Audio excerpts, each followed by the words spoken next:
ప్రార్థించే సోదరులకు వందనాలు తెలియజేసుకుంటున్నాను.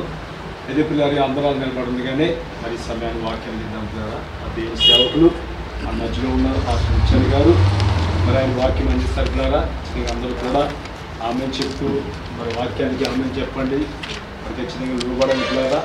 వాక్యాన్ని సమయంలో సమయం అంతా కూడా అందిస్తారు సేవకులు ముచ్చని గారు.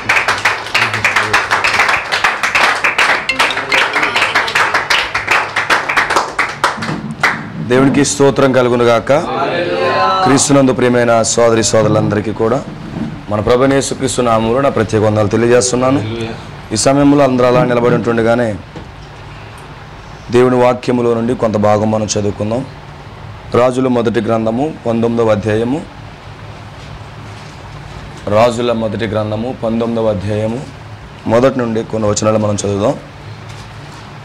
రాజుల మొదటి గ్రంథము 19వ అధ్యాయము మొదటి నుంచి కొన్ని వచనాలు. ఏలియా చేసినదంతయు, అతడు ఖడ్గము చేత ప్రవక్తలనందరినీ చంపించిన సంగతియు ఆహాబు యెజెబెలునకు తెలియచెప్పగా, యెజెబెలు ఒక దూత చేత ఏలియాకు ఈ వర్తమానము పంపించెను. రేపు ఈ వేళకు నేను నీ ప్రాణమును వారిలో ఒకని ప్రాణం వలె చేయనిడల దేవుడు నాకు గొప్ప అపాయము కలుగు చేయనుగాక. కాబట్టి అతడు ఈ సమాచారము తెలుసుకుని లేచి తన ప్రాణమును కాపాడుకున్నట్టుకై పోయి యోధా సంబంధమైన బెయేర్షెబాకు చేరి అచ్చట ఉండుమని తన దాసునితో చెప్పి తాను ఒక దిన ప్రయాణము అరణ్యంలోనికి పోయి ఒక బదరీ వృక్షము కింద కూర్చుండి మరణాపేక్ష గలవాడై, యెహోవా, నా పితరుల కంటే నేను ఎక్కువవాడిని కాను, ఇంత మట్టుకు చాలును, నా ప్రాణము తీసుకొనుము అని ప్రార్థన చేశాను. అతడు బదరీ వృక్షము కింద పరుండి నిద్రించుచుండగా ఒక దేవదూత వచ్చి అతన్ని ముట్టి, నీవు లేచి భోజనము చేయమని చెప్పెను. చదవబడిన వాక్యమును ప్రభు దీవించునుగాక. చిన్న ప్రార్థన. పరిశుద్ధుడైన తండ్రి, మహోన్నతుడా, నీకే స్తోత్రాలు దేవా. ఈ రాత్రి మరొకసారి మమ్మల్ని సమావేశపరిచి నీ సన్నిధిలో ప్రభువా నిన్ను ఆరాధించే గొప్ప భాగ్యాన్ని మాకు ఇచ్చావు దేవా. నువ్వు చేసినటువంటి అద్భుతమైన కృపను బట్టి వందనాలు, స్తోత్రాలు దేవా. నిశ్చయముగా తండ్రి, ఈ యొక్క రాత్రి, ఈ ప్రభురాత్రి భోజనం యొక్క ఆరాధనలో మీరు దిగివచ్చి నిశ్చయముగా మమ్మల్ని అందరినీ ప్రభువా మీరే తృప్తిపరచమని, నీవే మెల్కీసెదెకుగా దిగివచ్చి ప్రభువా దేవా అబ్రహాము సంతానముగా ఉన్నటువంటి మమ్ములను దర్శించమని దాన్ని నీ కృపాస్థాలకి సమర్పిస్తున్నాం. ఈ కురికి వ్యతిరేకంగా ప్రతి దురాత్మ శక్తులు, దెయ్యపు ఆత్మలు, క్రీస్తు విరుద్ధ ఆత్మలన్నింటినీ కూడా పాతాళంలో బంధిస్తున్నాము. నీ పరిశుద్ధాత్మ నేరుగా మా మధ్యలోకి వచ్చి క్రియ చేయునుగాక. యేసుక్రీస్తు నామములో ప్రార్థిస్తున్నాము, ఆమేన్. దయచేసి కూర్చొనవచ్చు.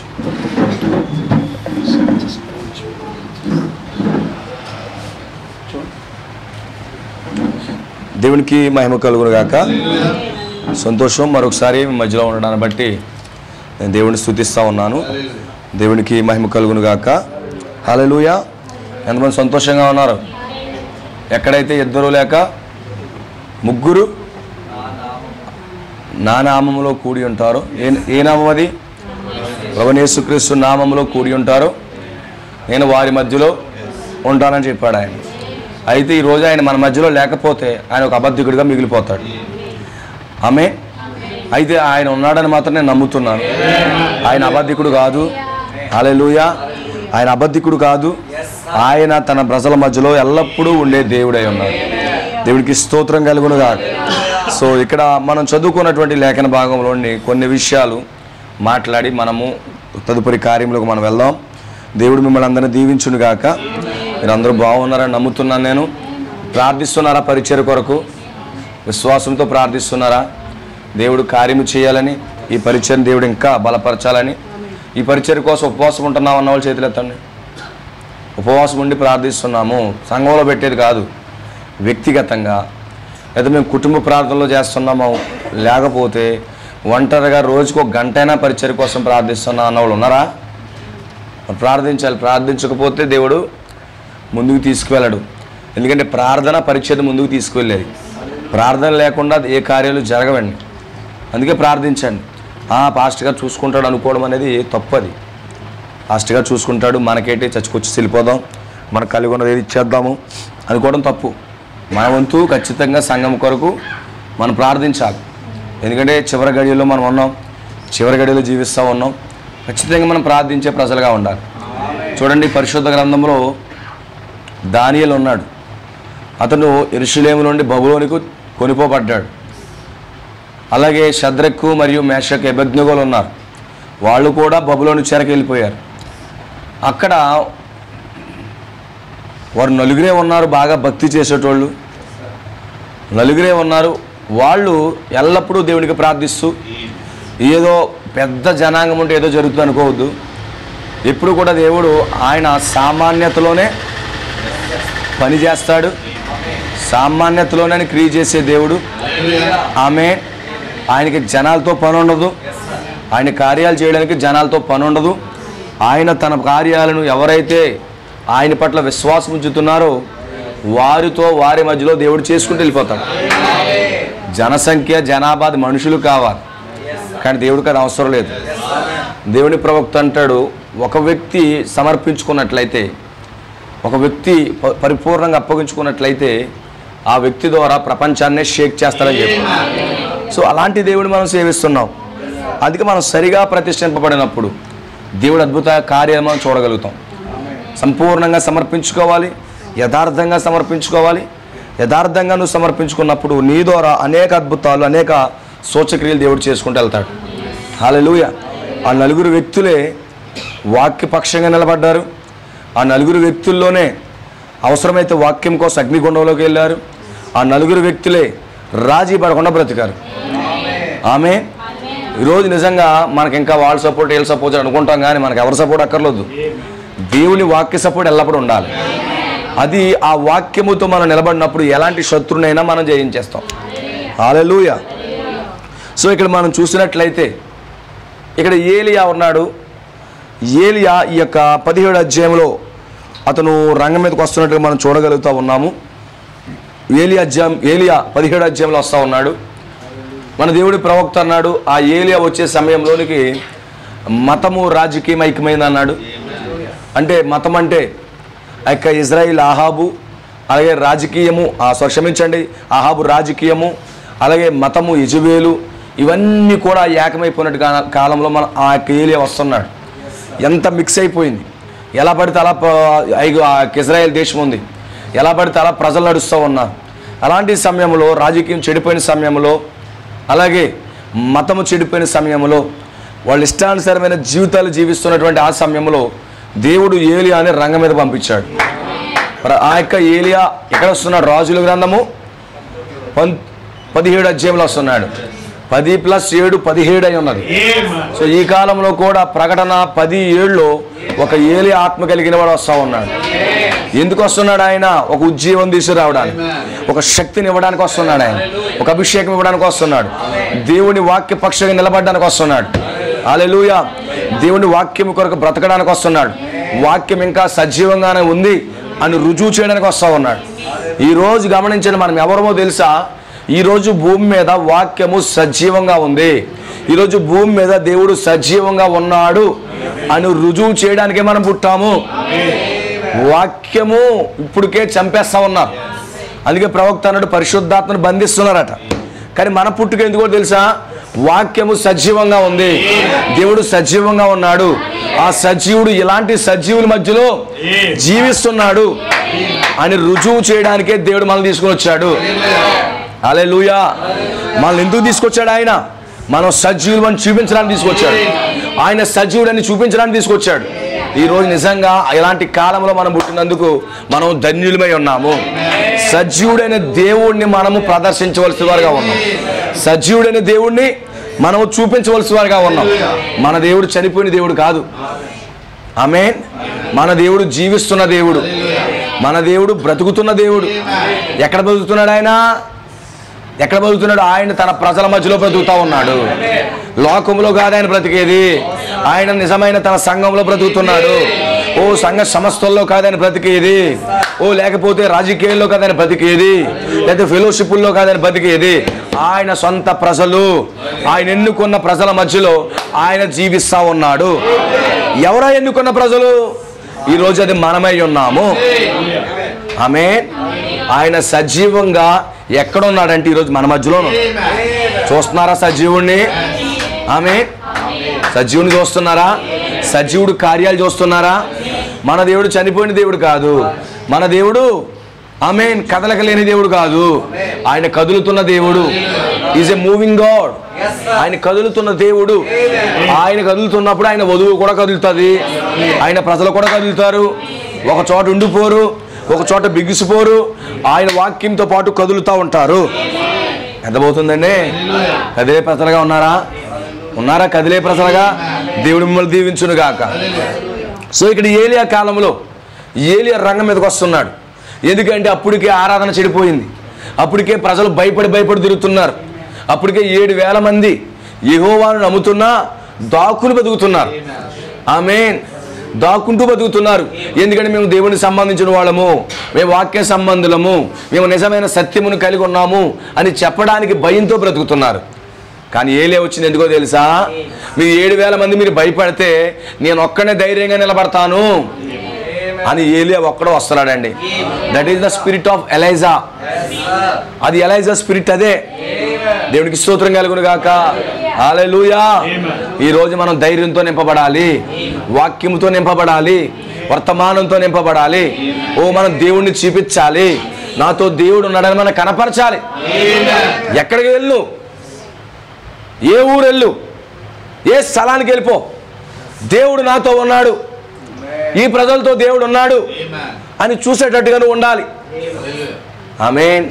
కొన్నిసార్లు నిజంగా వీళ్ళు చర్చికి వెళ్తూ దేవుడు ఉన్నాడా అని కొంతమంది విమర్శిస్తూ ఉంటారు.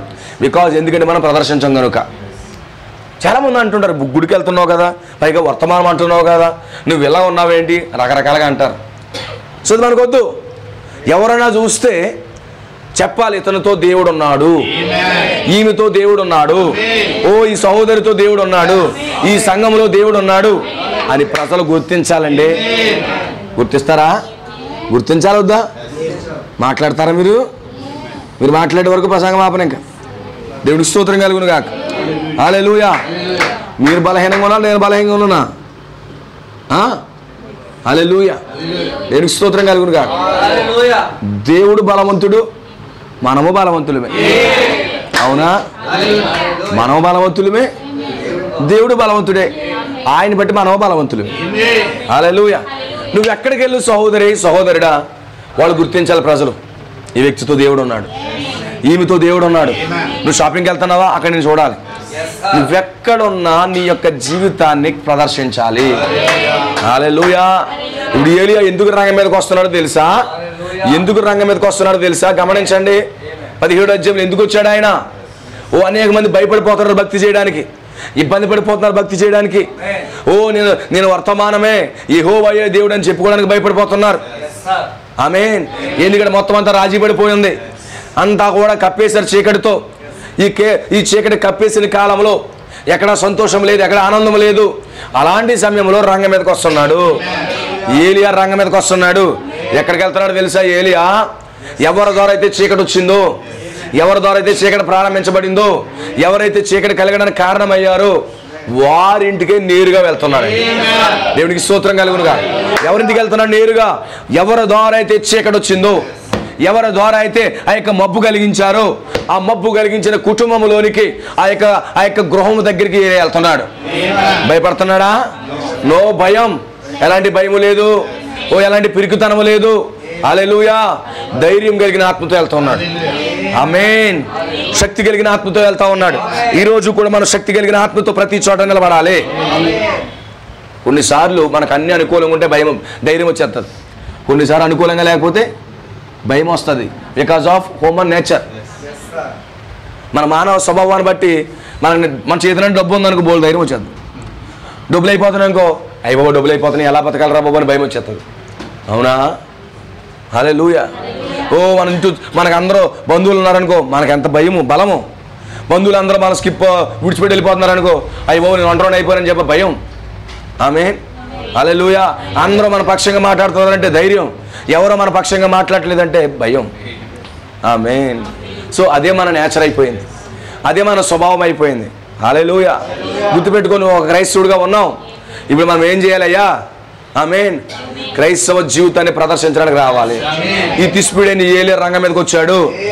ఆమెన్. ఎక్కడి నుంచి వచ్చాడు ఎవరికీ తెలియదు, ఎక్కడికి వెళ్ళిపోయాడో కూడా తెలియదు. అవునా? ఎక్కడి నుంచి వచ్చాడో తెలియదు. తిస్బీడైన ఏలియాని రాశాడు అంతే డైరెక్ట్గా. ఆమెన్. తర్వాత ఎక్కడికి వెళ్ళిపోయాడు కూడా ఎవరికి తెలియదు అన్నట్టుగా ఉన్నాడు. కొన్నిసార్లు మన జీవితాలు అడ్రస్ లేని వాళ్ళుగా ఉంటాం. నీ అడ్రస్ ఎదురా, ఏమో నా అడ్రస్ ఏముంది, నువ్వు ఎక్కడికి వెళ్తున్నావు, ఆమెన్, ప్రజలకు తెలియదు, కానీ వచ్చినప్పుడు క్లారిటీ ఉంటుంది. ఈరోజు మనకు తెలుసు ఎక్కడి నుంచి వచ్చామో, తిరిగి మరలా ఎక్కడికి వెళ్తున్నావు మనకు క్లారిటీ ఉండాలి. ఎక్కడి నుంచి వచ్చావమ్మా నువ్వు? ఉండాజవరం నుంచి వచ్చావా, లేకపోతే ఎక్కడి నుంచి వచ్చావు, రాజమండ్రి నుంచి వచ్చావా, లేదా తణుకు నుంచి వచ్చావా, లేకపోతే మల్కీపూర్ నుంచి వచ్చామా, ఎక్కడి నుంచి వచ్చాం మనము? ఆమెన్. హల్లెలూయా. మా బిడ్డను అడుగుతాను, మీ దేవురమ్మ అంటాను, పరదేశీ అంటది. మీ నానమ్మలు దేవురం కోటి అంటది. మరి నీ ఊరేటమ్మా అంటే పరదేశి అంటది. హల్లెలూయా. దేవునికి స్తోత్రం కలుగును కాదు. ఈరోజు మన దేవుడు పరదేశి. అవునా? మనం ఏ ఊరు వెళ్తాం? మరలానే పరదేశి వెళ్తామా పరదేశి? అందుకంటే మీరు ఎక్కడి నుంచి వచ్చారో మీకు తెలిస్తే తిరిగి మరలా అక్కడికి వెళ్ళడానికి వీలవుతుంది. ఎక్కడి నుంచి వచ్చారో నీకు తెలియదనుకో, ఎక్కడికి వెళ్ళాలో తెలియదు. మనకు క్లారిటీ ఉందా? మనకు ఒక ప్రయాణం ఉందా? ఈ వర్తమానం వచ్చి ఏం చేస్తుందో తెలుసా? నువ్వు ఎక్కడి నుంచి వచ్చావో ఎక్కడికి వెళ్తావో చెప్పేది అంతే వర్తమానం. ఇంకా అంతకంటే ఇంకో రెండో స్టోరీ ఏమీ లేదు. ఎన్ని మాట్లాడు, రెండో స్టోరీ ఏమీ లేదు. నువ్వు ఎక్కడి నుంచి వచ్చావు, నువ్వు అయితే నువ్వు మళ్ళీ ఎక్కడికి వెళ్తావు. అవునా? ఫర్ ఎగ్జాంపుల్ సిస్టర్స్ బ్రదర్స్ ఆయా చోట్ల నుంచి వచ్చారు. ఆమె. అవునా? ప్రతి ఒక్కరికి గృహాలు ఉన్నాయి. ఎక్కడి నుంచి వచ్చారు మీకు క్లారిటీ ఉంటుంది. ఈ కూటమి అయిపోయిన తర్వాత వెళ్ళడానికి కూడా ఒక క్లారిటీ ఉంటుంది, వీలవుతుంది. అవునా? నువ్వు ఎక్కడి నుంచి వచ్చావు నీకు తెలుస్తుంది ఎక్కడికి వెళ్ళాలో. ఎక్కడి నుంచి వచ్చారు మీరు? మీ సొంత గృహాల నుంచి వచ్చారు భౌతికంగానే. మరి వెళ్ళేటప్పుడు ఎక్కడికి వెళ్తారు? సొంత గృహాలకే వెళ్తారు మీరు. ఆమేన్. సో మీకు అర్థం కావాలిగా. ఈరోజు అలా అదే విధంగా మనం ఎక్కడి నుంచి వచ్చామో మనకు అర్థమవుతే మరలా అక్కడికి వెళ్ళడానికి వీలవుతుంది. అక్కడికి వెళ్ళడానికే మనం ప్రయత్నిస్తాం. ఆమేన్. ఈరోజు అక్కడికి వెళ్ళడానికే ప్రయత్నిస్తాం. మనం ఎక్కడి నుంచి వచ్చాం? దేవుని రాజ్యం నుంచి వచ్చాం. మన పౌరసత్వం ఎక్కడ ఉంది? పౌలు గారు ఏమన్నాడు ఫిలిప్పీయులకు రాసిన పత్రికలో? మన పౌరసత్వము పరలోకంలో ఉంది అన్నాడు. పౌరసత్వం అంటే ఏంటి? ఆధార్ కార్డు, గుర్తింపు కార్డు. ఎక్కడుంది మన గుర్తింపు కార్డు? ఉందా పరలోకంలో? ఆమె. పరలోకంలో గుర్తింపు కార్డు ఉంటే, ఫర్ ఎగ్జాంపుల్ అమెరికాలో నీకు గుర్తింపు కార్డు ఉందనుకోండి, నువ్వు అమెరికాలో ఎలాగైనా ఫ్రీగా తిరిగేయచ్చు. గల్ఫ్లో ఉందనుకోండి, నువ్వు ఫ్రీగా తిరిగేయచ్చు. ఎవరు ఆపడానికి సరిపోదు. ఇదిగో నేను పలానా సిటిజన్షిప్, ఇదిగో పలానా ఊరు అబుదాబీ నాది, పలానా వీధి నెంబర్ ఇదిగో, డోర్ నెంబర్ ఇదిగో, ఇది నాది ఫోటో, ఓకే సారీ సార్ మీరు వెళ్ళొచ్చారంటాడు. అవునా? అదే పౌరసత్వం లేకుండా వెళ్ళావు అనుకో, నేను ఎయిర్పోర్ట్లో నుండి ఆపేస్తాడు. అవునా? నువ్వు వీసా చూపించు, నువ్వు ఎక్కడికి వెళ్తున్నావు చెప్పి అన్నీ అడుగుతాడు లేదా? అవునా కాదా? అదే నీకు పౌరసత్వం ఎవడన్నా ఆపుతాడా? లేదు. ఇప్పుడు అదే పౌరసత్వం పరలోక పౌరసత్వంగా నువ్వు కలిగి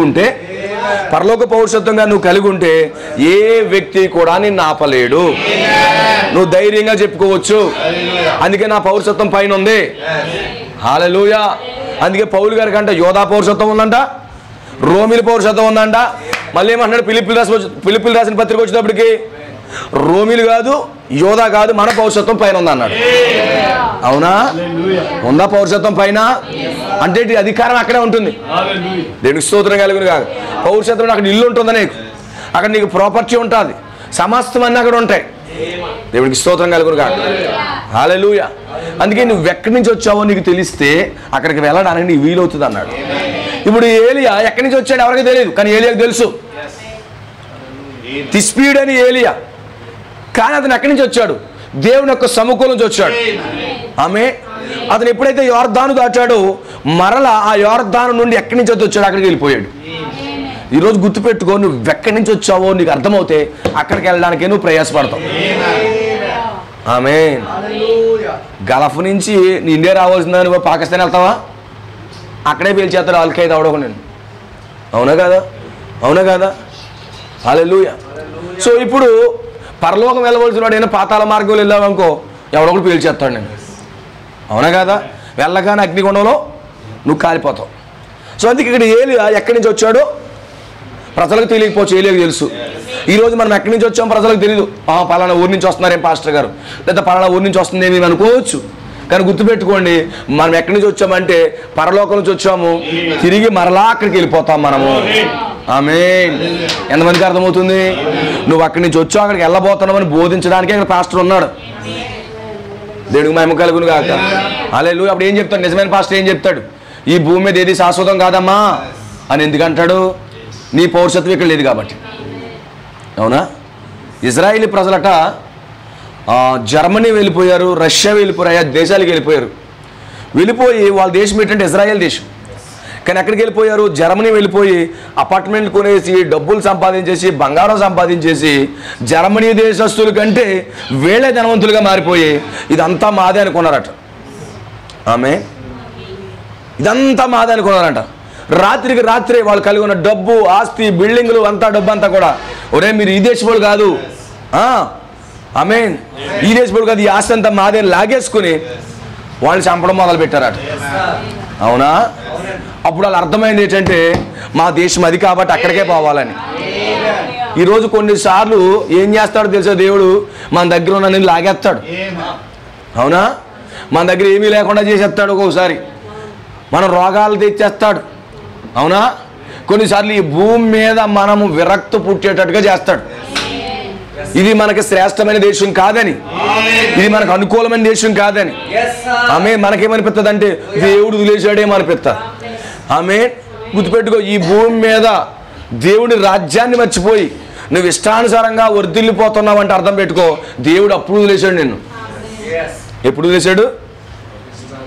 నువ్వు ఇష్టానుసారంగా సంపాదించేసుకుంటూ దేవుడిని వాక్య విరుద్ధంగా నువ్వు లోకంలో పడిపోయి తిరిగేస్తుంటే అప్పుడు చాలామంది అనుకుంటారు, ఏమనుకుంటారు? దేవుడు నాతో ఉన్నాడు, దేవుడు నాతో ఉన్నాడు, దేవుడు నాతో ఉన్నాడు. బిల్డింగ్ మీద బిల్డింగ్లు, కష్టాలు అన్నీ అయిపోతాయి. ఓ సైట్ల మీద సైట్లు, ఓ బంగారం మీద బంగారము, డబ్బు మీద డబ్బు అంతా సంపాదించేటప్పటికి దేవుడు నాతో ఉన్నాడు, నాతో ఉన్నాడు, నాతో ఉన్నాడు అనిపిస్తుంది. ఆమేన్. గుర్తుపెట్టుకో, ధనవంతుడు ఉన్నాడా బైబిల్లో? ప్రభు ఏమన్నా నన్ను వెంబడించన్నాడా? నన్ను వెంబడించిన తర్వాత ఏమయ్యాడు? వెంబడించుకుని వెళ్ళిపోయాడు. శిష్యులు అనుకుంటున్నారంట దేవుని విడిచిపెట్టాడు కాబట్టి ఇతను శపించబడిపోతాడు అనుకున్నారట. ఆ రోజు నుంచి ఒక షాపు ఉన్నవాడు 10 షాపులు కట్టాడట. ఆ రోజు నుంచి డబ్బులు ఎక్కువ సంపాదించాడట. అతని బిజినెస్లో షేర్లు పెరిగిపోయి అంట, ఆస్తులు పెరిగిపోయి అంట. ఆమేన్. దేవుణ్ణి విడిచిపెట్టినందుకు లోకంలో ఏమైపోయాడు? ఆస్తిపరుడు అయిపోయాడు. దేవుణ్ణి కలిగి ఉన్నందుకే మనవాడు కురుపులు గోక్కుంటున్నాడు. అవునా? ఏదైనా జరుగుతా? ఏది బెటర్ ఇప్పుడు? మరి అదే పరిస్థితి మనకొస్తే ఎందుకు కుంగిపోతాం? అంతే కదా మరి. ఇప్పుడు అంతా నీకు వాక్యం తెలిసిపోయింది కాబట్టి నీవనుకుంటావు నాకు లాజర్లాగా ఉండాలి, నేను పరలోకం వెళ్ళాలంటావు. మరి లాజర్ లాంటి పరిస్థితి వచ్చినప్పుడు ఎందుకు కునిగిపోతాం మనం? అవునా? హల్లెలూయా. అయ్య బాబు నన్ను ఎవరు పట్టించుకోవట్లేదు, నన్ను ఎవరు చూడట్లేదు, మెతుకు ఎత్తలేదు ఎవడో, కూడి ఎడతలేదు ఎవడో, నన్ను లాజర్కి ఎవరు ఎట్టలేదు.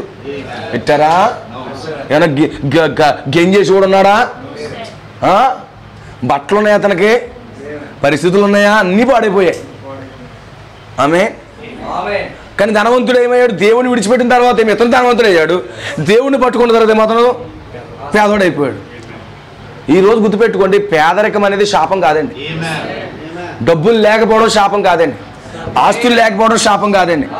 ఏది ఇంట్లో కరువు వస్తుందో శాపం కాదండి. ఇది తింటా గింజలు లేవనుకోవడం శాపం కాదండి. ఎలా నీ పరిస్థితి ఉన్నప్పుడే దేవుడికి ఎక్కువ దగ్గర అవుతావు నువ్వు. అవునా? అయ్య బాబు నాకు అప్పులు అయిపోయాము. హల్లెలూయా. దేవుడికి మహిమ కలుగును కాక. మన మధ్యలో సోదరుడు ఉన్నాడు, అని పేరు చెప్పను నేను. చాలా ₹1,00,000 శాలరీ, ఏ రోజు మాటినవాడు కాదైనా. ఎలా ఖర్చు పెట్టాలో తెలిసింది కాదు, ఎలా పడితే అలా ఖర్చు పెట్టేవాడు. దేవుడు ఎందులో కొందరు ఇరికించాడు. తనకు వచ్చిన శాలరీ అంతా వెళ్ళిపోతుంది. దేవుడు బతకడానికి మాత్రం ఉంచాడు. కుటుంబం పోషించబడ్డానికి ఇచ్చాడు దేవుడు. కానీ ఈరోజు చక్కని భక్తి చేసుకుంటున్నాడు. కరువు రావడం మంచిదేనంటారా? పరలోకానికి సిద్ధపరుస్తుంది అది. దేవుడి మహిమ కలుగును గాక. దేవుణ్ణి విడిచిపెట్టేస్తే, ఆమేన్, హల్లెలూయా, దేవుణ్ణి విడిచిపెట్టేస్తే నువ్వు తిండి లేదనుకోకు. దేవుడిని విడిచిపెడితే ఒకవేళ నువ్వు లోకంలో సంపాదన అయిపోవచ్చు, గొప్పడు అయిపోవచ్చు, నువ్వు లేదా మంచి ఆస్తిపురాలు అయిపోవచ్చు. మనకేమనిపిస్తుంది అంటే వాక్యం అర్థం కాక ఏమీ లేవు కాబట్టి దేవుడు వదిలిపెట్టేశాడని. పౌలు చాలా ధనవంతుడు ఇప్పుడు సంఘశాఖలో ఉన్నప్పుడు, అవునా? సంఘశాఖలో ఉన్నప్పుడు చాలా ధనవంతుడు. వర్తమానం వచ్చిన తర్వాత మనోడు 2 రసాలు ఉన్నాయి, అది కూడా ఒక చోట వదిలేయడం మళ్ళీ. మీకు అర్థమవుతుందా? అంత ధనవంతుడు వర్తమానం వచ్చిన తర్వాత పెదవాడైపోయాడు. అలాగైపోయాడు. దేవుడు శపించాడు అతన్నే? లేదండి, దేవుడు హెచ్చించాడు. దేవుడు ఏం చేశాడు? హెచ్చించాడు. ఆమేన్. అతను కరువును అనిపించలేదా? కష్టాలు అనిపించలేదా? ఆమేన్. హల్లెలూయా. సో ఖచ్చితంగా అటు పరిస్థితులు ఉంటాయి, ఇటు పరిస్థితులు మనకు ఉంటాయి. అది గుర్తుపెట్టుకోండి. మన పౌరస్థితి పైన ఉన్నది. అందుకే దేవుడు కొన్నిసార్లు ఈ భూమి మీద మనల్ని విరక్తి పట్టించేసి, దేవుడితో దగ్గరయ్యేలా చేసి, వాక్యంతో దగ్గరయ్యేలా చేసి, దేవుడు రాజ్యం కొరకు సిద్ధపడేలా దేవుడే చేస్తాడు. ఈ సంగతి ప్రణాళిక మనకు అర్థం కాకపోతే మనం ఉక్కిరి విక్కిరి అయిపోతాము, చాలా బాధపడిపోతుంటాము, పదే పదే దాని కొరకు ఆలోచిస్తాము. ఆమె ఏమి తిందామా, ఏమి తాగుదామా అని ఆలోచించేస్తాము. ఆటోమేటిక్గా అయిపోతుంది అంతే. ఆమె గుర్తుపెట్టుకో, నువ్వు ఎక్కడి నుంచి వచ్చావు, నువ్వు ఎక్కడికి వెళ్తావు. ఆ యొక్క ఏలియా ఓ చోట నుంచి వచ్చాడు, మరలా అక్కడికి వెళ్ళిపోయాడు. ఎందుకు వచ్చాడు? అతను వాక్యం కొరకు నిలబడడానికి వచ్చాడు, ఒక ఉద్దేశం కొరకు వచ్చాడు. అక్కడ అబద్ధ సిద్ధాంతాలు ఎదిరించడానికి వచ్చాడు, వాక్యంలో లేని బోధలు ఎదిరించడానికి వచ్చాడు, ఆ విగ్రహారాధన జయించడానికి వచ్చాడు. ఆమేన్. అలాంటి సమయంలో, వెళ్తున్న సమయంలో ఆమేన్, అక్కడికి వెళ్ళాడు. ఎవరింటికి? ఆహాబింటికి వెళ్ళాడు. వాళ్ళతో మాట్లాడాడు. ఈ భూమి మీద వర్షం పడదని చెప్పాడు 3.5 ఏళ్ళు. ఆమేన్. అన్నట్టుగానే 3.5 సంవత్సరాల వర్షం లేదు. భయంకరమైన వేడి భూమి నెరదీసేసింది. భయంకరమైన కరువు. ఎవరు తీసుకొచ్చారండి? ఏలియా. ఇదేంటి పాస్టర్ గారు కరువు తీసుకొస్తాడా? అందుకే భేదం పెట్టేసుకుందంటే యెజబెలు. ఈరోజు సంఘాల్లో కొంతమంది ఇలా కఠినమైన ప్రసంగాలు చేస్తే భేదాలు పెట్టుకుంటారు. యెజబెలు ఏమైపోయింది? భేదం పెట్టుకుంది. అవునా? భేదాలు తల్లి అంటారు రావని. ఆమేన్. కరువు వస్తుందని చెప్పమంది ఎవరు? దేవుడే చెప్పమన్నాడు. చెప్పకపోతే ఏలియా జీవితం అంతా కరువే. ఆమేన్. కరువు వస్తుందని చెప్పమన్నాడు, చెప్పాడు అంతే. ఈరోజు ఒక దైవజనుడికి దేవుడు ఏం చెప్పమన్నాడో చెప్పాలి అంతే. అంతే తప్ప నా కోసం వేసేసాడు బిట్లు, మీకోసం ఎత్తే ఏమొస్తుంది బిట్లు, ఇంకే బిట్లు లేబెట్టి, ఇలాంటి కొన్ని దరిద్రమైన పరిస్థితులు వస్తాయండి. ఆమేన్. దైవజనుడు నీకు మంచిగా బోధించడం ఎంత సంతోషంగా ఉంటావో, నిన్ను ఖండించినప్పుడు కూడా అంతే సంతోషంగా ఉండాలి. ఒక పాస్టర్కి ఎలాంటి గుణం ఉండాలి తెలుసా? గద్దింపు, ఖండింపు, బుద్ధి చెప్పడం అన్నీ ఉండాలండి. పాస్టర్ అంటే ఏమనుకుంటున్నారు మీరు? ఏమనుకుంటారు చెప్పండి. చాలామంది ఏమనుకుంటారంటే, అయ్యి బాబో దేవుడిని దీవెత్తాడమో తల్లో అంటే అనుకుంటారు. ఒక నిజమైన పాస్టర్ క్వాలిటీ ఏంటో తెలుసా? ఒక నిజమైన పాస్టర్ క్వాలిటీ గద్దించాలి, ఖండించాలి, బుద్ధి చెప్పాలి. ఈ 3 కానీ చెప్పకపోతే నువ్వు ప్రమాదంలో పడతావు. అందుకే దైవజనుడు ఏం చేస్తాడు? నువ్వు ప్రమాదంలోంచి తప్పించాలని ఇవన్నీ చేస్తాడు. ఇప్పుడు ఏలియా ఏం చేశాడు? వెళ్ళి యెజబెలు ఇంటికి వెళ్ళి, అహాబ్ ఇంటికి వెళ్ళి, తెలుసు వాళ్ళు వల్లే దేశమంతా పాడైపోయింది, ఆరాధన మారిపోయింది, పరిస్థితులన్నీ పారిపోయాయి. డైరెక్ట్గా వాళ్ళ ఇంటికి వెళ్ళాడు. వెళ్ళి ఏం చేస్తున్నాడు? ఆమేన్. హల్లెలూయా. వర్షం పడదని చెప్పాడు. వర్షం ఆగిపోయింది 3.5 సంవత్సరాలు. ఇదంతా ఎవరి వల్ల జరిగింది? పాస్టర్ గారి వల్ల ఇలాగ అయిపోయింది. పాస్టర్ గారి వల్లే కరువు వచ్చేసింది. ఆ రోజు అని చెప్పించేయండి నోటి అంటాను. ఆమేన్. No sir. ఆమేన్. అలాగ అనుకున్నా నీ జీవితాంతం అలాగైపోతుంది. పాస్టర్ నేను ప్రేమిస్తాడు. నిజమైన ప్రేమ అనేది ఎలా ఉంటుందో తెలుసా? ఖండింపులు ఉంటుందండి. నిజమైన ప్రేమ సరి చేస్తుందట, మన స్థితిని మారుస్తుందట. ఆ ప్రేమ ప్రేమించే దైవజనుడికి మీకు దొరకడం మీకు ధన్యత. దేవుడికి స్తోత్రం కలుగును గాక. అలాంటి వ్యక్తులు లేకపోతే ఈ రోజు మనకు భక్తే లేదు. ప్రజల దగ్గర కాలక్షేపం చేసేసి, ప్రజల దగ్గర మంచి పేరు తెచ్చేసుకొని, వాక్యం ఏమి చెప్పకుండా, బుద్ధి చెప్పకుండా, ఖండించకుండా, సరి చేయకుండా ఉంటే మీకు ఎలాంటి మేలు జరగదు. ఆహాబ్ దగ్గరికి వెళ్ళాడు, వర్షం పడదని చెప్పాడు, ఆగిపోయింది. దేవుడికి స్తోత్రం కలుగును గాక. ప్రవక్త పలికాడంటే జరగవలసిందే. అందుకే ప్రవక్తలతో చాలా జాగ్రత్తగా ఉండాలి. దైవజనుల దగ్గర చాలా జాగ్రత్తగా ఉండాలి. ఆమేన్. అతను దీవించాడా, నువ్వు దీవించబడతావు. అతను శపించాడా, శపించబడతావు. ఇంకంతే. అప్పుడు అనుకున్నారండి ఎవరి వాళ్ళు వచ్చింది కరువు అనుకున్నారండి. అక్కడ ఎవరో బట్టతలవాడు ఉన్నాడు, ఒకడు ఏలియా ఉన్నాడు, ఎక్కడి నుంచి వస్తాడో తెల్లదు కానీ అతని వల్లే మన ఊరంతా తెల్లగా అయిపోయింది. కొంతమంది అంటారు అతని వల్లే మన ఊర్లో సమాధానం లేదు, సంఘాలు ఇడిపోతున్నాయి, ఎవరి దొరద మాటలు లేవు, గొడవలు వచ్చేస్తున్నాయి అని అనుకుంటారంట జనాలు. ఆమేన్. లేదు లేదు లేదు లేదు, ఈ కరువు రావడానికి గల కారణము మీరు చేసిన పాపాల బట్టే కరువు వచ్చింది అని చెప్తున్నాడు ఏలియా. దేవుడి స్తోత్రం కలుగును గాక. మీరు చేసిన తప్పును బట్టి ఇలాంటి పరిస్థితి వచ్చింది. అయ్యో మేము తప్పు వచ్చిందా, అయ్యో మేము పశ్చాత్తాపడిపోతామే అనే మనసు ఏమైనా ఉందా అమ్మగారికి? ఒకసారి పాస్టర్ నీకు తప్పుని ఎత్తి చూపించినప్పుడు నువ్వు పశ్చాత్తాపడు, తగిన బహుమానం పొందుతావు.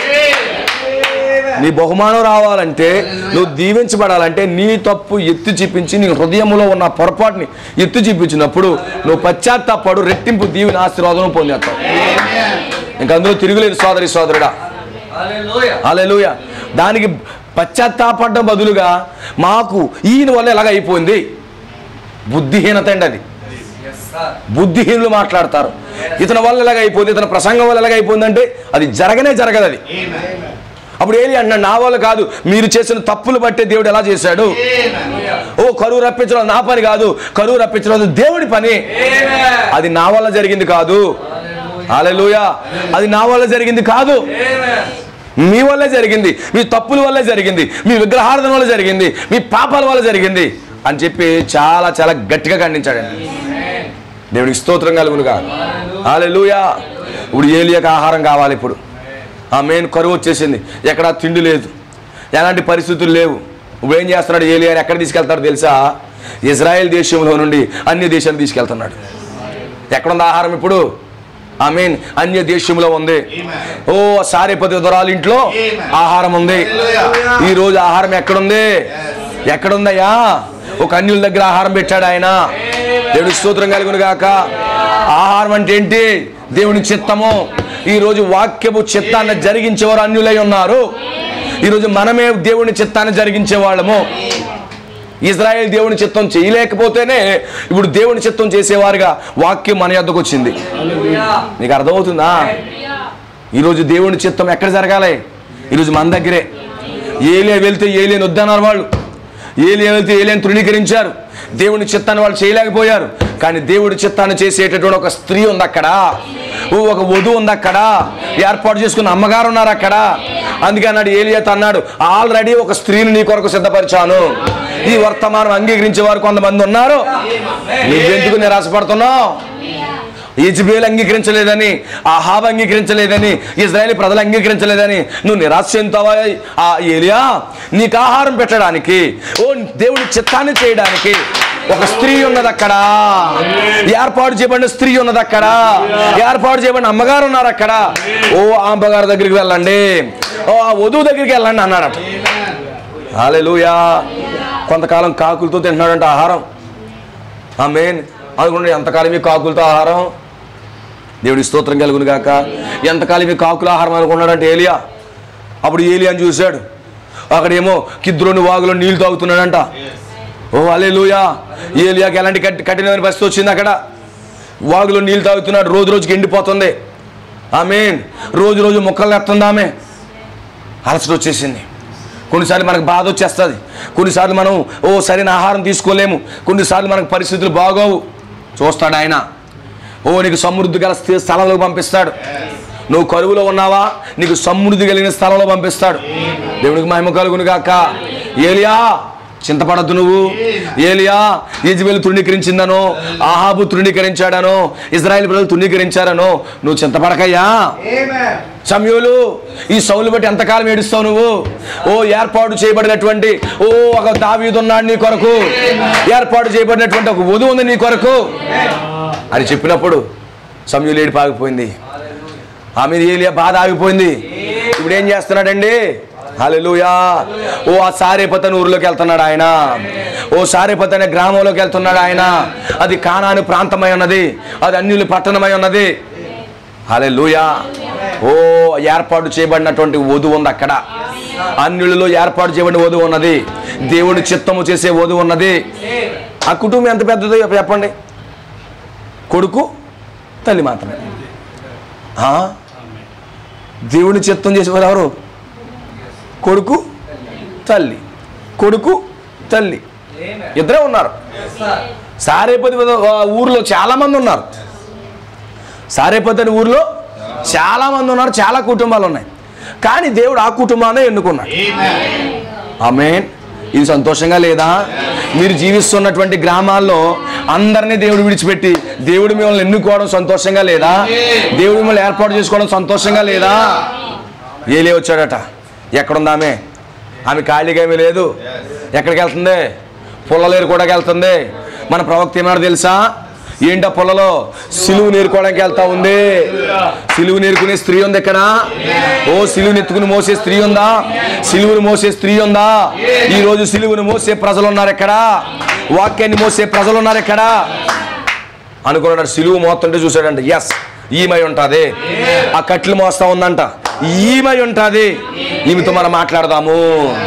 మై బ్రదర్, మై సిస్టర్, ఈరోజు వర్తమానం మోసే వాళ్ళు కొంతమంది ఉన్నారు. చిన్న గుంపు ఉంది. ఓ చిన్న ప్రజలు ఉన్నారు. ప్రజల చేత ద్వేషించబడిన వారు, లోకంలో లెక్క చేయని వాళ్ళు, గుర్తింపు లేని ప్రజల వాళ్ళు. ఇలాంటి ప్రజలకు, ఇలాంటి వ్యక్తులకు, ఆమేన్, ఓ ఇలాంటి వ్యక్తులను ఓ ఏలియా గుర్తిస్తున్నాడు. ఇలాంటి వ్యక్తులు ఆ సిలువను మోస్తారు. ఏం చేస్తుందా ముసలామె? ఆ విధవరాలు ఏం చేస్తుంది? ఆమేన్. విధవరాలు ఏం చేస్తుందండి? కట్లు మోస్తుంది. ఆమేన్, హల్లెలూయా. ఆ విధవరాలు కట్లు మోస్తా ఉందండి. దేవుడికి స్తోత్రం కలుగును గాక. హల్లెలూయా. కట్లు అంటే సిలువై ఉన్నది. సిలువ అనగా దేవుని యొక్క చిత్తమై ఉన్నది. ఆమేన్. మోస్తా ఉంది ఆమె. ఈరోజు మోస్తారు నిజమైన దేవుని పిల్లలు. సిలువును మోసే ప్రజలు ఉన్నారు. వాక్యాన్ని మోసే ప్రజలు ఉన్నారు. సిలువును గురించి సిగ్గుపడే ప్రజలు ఓ నిజంగా చాలా మంది ఉంటే సిలువును గురించి సిగ్గుపడని ప్రజలు ఉన్నారు. ఈరోజు చాలా మందికి బైబిల్ పట్టుకోవడమే సిగ్గు. అవునా? శేషాకాలు ధైర్యంగా ఎట్టిపోతారు కానీ బైబిల్ ఎట్టుకెళ్తారు సిగ్గు. అవునా? హల్లెలూయా. శేషాకాలు డైరెక్ట్గా జోగులు ఎట్టుకుపోతారు వాళ్ళు. బైబిల్ ఎట్టుకెళ్తారు సిగ్గు. చాట్ లాంటి ఫోన్లు వాడతాకు సిగ్గు ఉండదు కానీ బైబిల్ ఎట్టుకెళ్తాకు సిగ్గు. ఆమేన్. ఆ రోడ్డు అంటే ఈ రోడ్డు అంటే తిరుగుతారు కానీ చచ్చికెళ్తాకు సిగ్గు. కానీ అలాంటి ప్రజలు, వాక్యం కొరకు బతికే ప్రజలు, వాక్యాన్ని మోసే ప్రజలు, వర్తమానం కొరకు బతికే ప్రజలు కొంతమంది ఉంటారు. వెతుకుతా ఉన్నాడు సారేపతి అనే ఊరిలో. ఈ లోపల ఒక ఆమె ముసలామె వెళ్తా ఉంది. చిన్నది, వృద్ధాప్యంలో ఉంది. తన భర్త చనిపోయాడు. ఆమేన్. భర్త ఏమైపోయాడు? చనిపోయాడు. అతను ఒక ఆర్మీ యజమాని అంట. అతను ఆర్మీలో చనిపోయాడట. ఆమేన్, హల్లెలూయా. ఆర్మీలో చనిపోయాడట అతను. అలాంటి వ్యక్తికి భార్యగా ఉంది ఏమే. ఆమేన్, హల్లెలూయా. అలాంటి వ్యక్తికి భార్య ఉంది. ఒక కుమారుడు కూడా ఉన్నాడు. చూడండి, ఆమె వాక్యాన్ని మోస్తా ఉంది, వర్తమానం మోస్తా ఉంది. దేవునికి స్తోత్రం కలుగును గాక. హల్లెలూయా. అలాంటి సమయంలో ఏలియా రంగం మీదకి వచ్చాడు. చూస్తున్నాడు సిలువను మోసేవారిని. ఆమేన్. అప్పుడు వచ్చాడు. అమ్మా అన్నాడట. చెప్పండి అయ్యా, సిలువు మోసేవాళ్ళు ఎప్పుడు కూడా కోపంగా ఉండరు. ఇంకా ద్వేషాలు ఉండవాళ్ళకి, భేదాలు ఉండవాళ్ళకి, సిలువుని మోసేవాళ్ళకి ఏముండదండి. ఆ సిలువుని మోసుకుంటూ వెళ్ళిపోతారు అంతే. వాళ్ళు కోట్లాట ఉండదు. ఆమేన్. వాళ్ళు సిలువుని మోసుకుంటూ వెళ్ళిపోతారు. వాళ్ళు వెనక్కి ముందుకు తిరగరు. ఇంకా వాళ్ళు గమ్యానికి వెళ్తూ ఉంటారు. దేవుని ప్రవక్త అంటాడు, దేవునికి స్తోత్రం కలుగును గాక, సమస్తమును స్వాధీనపరచుకున్న వర్తమానములు అంటాడు. ఆయన సిలువు మోసుకుని ఇటువైపు చూడలేదట. ఆ సిలువను మోసుకుని ఆ గొల్గెతా కొండ మీదకి వెళ్ళిపోతా ఉన్నాడంట ఆయన. ఎందుకని? దేవుని చిత్తం చేయడానికి. నువ్వు సిలువ ఎత్తుకున్నావంటే అర్థమేంటి తెలుసా? దేవుని చిత్తం చేయడానికి సిద్ధంగా ఉన్నావని. ఆమేన్. ఎత్తుకున్నారు సిలువా? ఎత్తుకున్నారు సిలువా? అయితే మీరు దేవుని చిత్తం చేసే ప్రజలై ఉన్నారు. దేవునికి స్తోత్రం కలుగును గాక. హల్లెలూయా. అప్పుడు ఏలి అక్కడికి వెళ్ళాడు. వెళ్ళేటప్పటికి అమ్మా అన్నాడు. అయ్యా చెప్పండి అయ్యా, ఎంత దీనురాలామే. నేను దైవజనునాయి. అవును దైవజనుడివి.